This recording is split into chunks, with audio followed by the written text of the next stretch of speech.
السلام علیکم ورحمۃ اللہ وبرکاتہ۔ الحمد للہ وکفا والصلاة والسلام علی عباده الذین اصطفى، اما بعد، اللہم صل علی محمد وعلی آل محمد۔ حمد و صلاۃ کے بعد میرے محترم دوستو، آج جس موضوع پر آپ کے سامنے گفتگو کرنا ہے وہ ہے دعا صرف اللہ تعالیٰ جل شانہ سے مانگنی چاہیے۔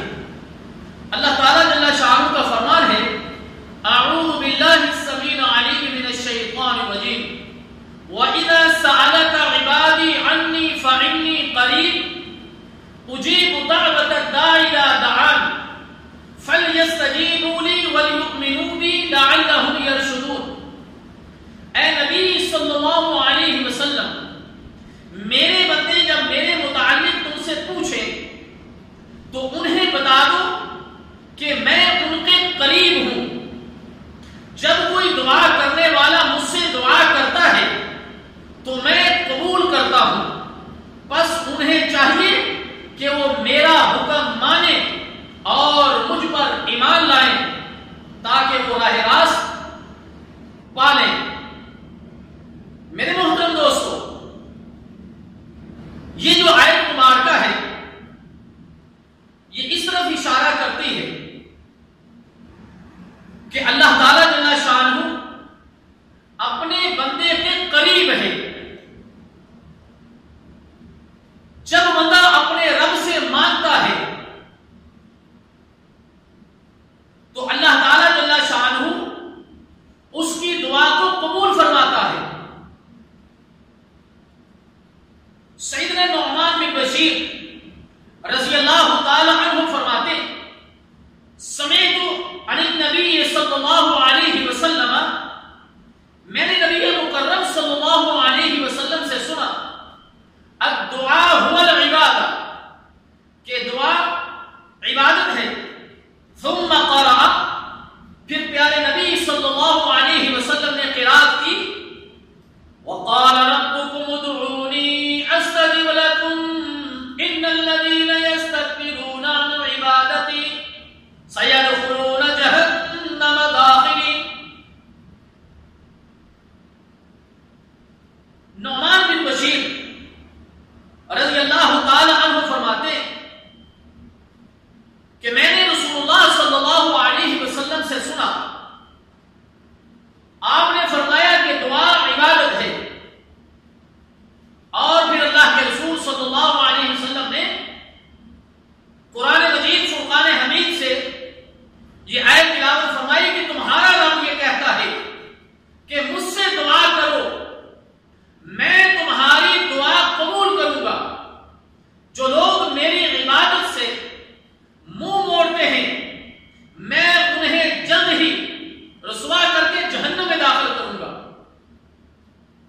تو اس حدیث مبارکہ سے اور اس آیت مبارکہ سے یہ پتہ چلا کہ دعا عبادت ہے، اور عبادت کا حقدار صرف اور صرف اللہ تعالی جل شانہ ہی ہے۔ تو اس لیے ہمیں اپنی دعائیں اپنے رب سے ہی مانگنی چاہیے۔ اور میرے محترم دوستو، اللہ تعالی جل شانہ کا فرمان ہے، وَهُوَ مَعَكُمْ أَيْنَمَا كُنتُمْ وَاللَّهُ بِمَا تَعْمَلُونَ بَصِيرٌ، اور اللہ تعالیٰ تمہارے ساتھ ہے جہاں بھی تم ہو، اور جو کام بھی تم کرتے ہو وہ اسے دیکھ رہا ہے۔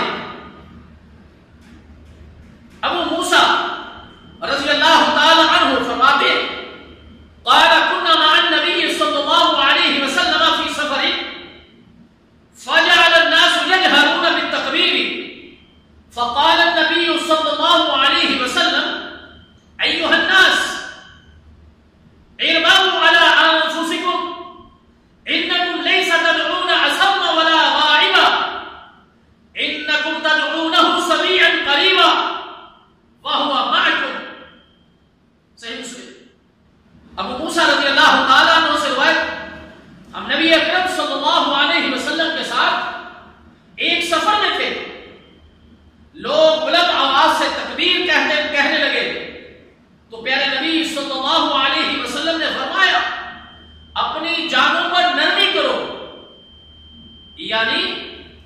اپنی آوازیں نیچی رکھو، کیونکہ تم کسی بہرے یا غائب کو نہیں پکار رہے، بلکہ اسے پکار رہے ہو جو ہر جگہ سننے والا اور تمہارے نزدیک ہے، اور ہر وقت اپنے علم اور قدرت کے سبب تمہارے ساتھ ہے۔ میرے محترم دوستو، اللہ تعالیٰ جل شانہ اپنے علم کے اعتبار سے ہم سب کے ساتھ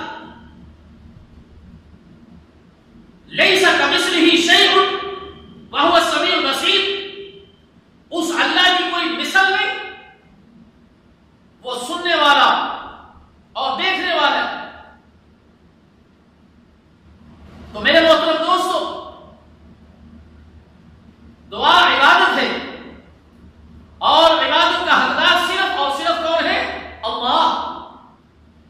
تو اپنی تمام پریشانیوں میں، تمام حاجتوں میں، چھوٹی ہو یا بڑی، اپنے اللہ کی طرف رجوع کیجیے، اور پختہ یقین کے ساتھ کہ میں جو اپنے رب سے سوال کروں گا وہ مجھے عطا کرے گا، اس لیے کہ میرا سوال چھوٹا ہے، اس کی عطا بڑی ہے۔ اور اللہ تعالیٰ جل شانہ کے خزانے اتنے زیادہ ہیں، اتنے بڑے ہیں کہ پوری کی پوری انسانیت اپنی حاجتوں کو طلب کرنا شروع کر دے، مانگنا شروع کر دے، تو رب کائنات کے خزانے میں اتنی کمی بھی واقع نہیں ہوتی کہ جیسے کوئی شخص سمندر میں ایک سوئی کو ڈبو کر باہر نکالے، اور اس سوئی کے نکے کے ساتھ جو پانی لگتا ہے رب کائنات کے خزانے میں، تو اتنی کمی بھی واقع نہیں ہوتی۔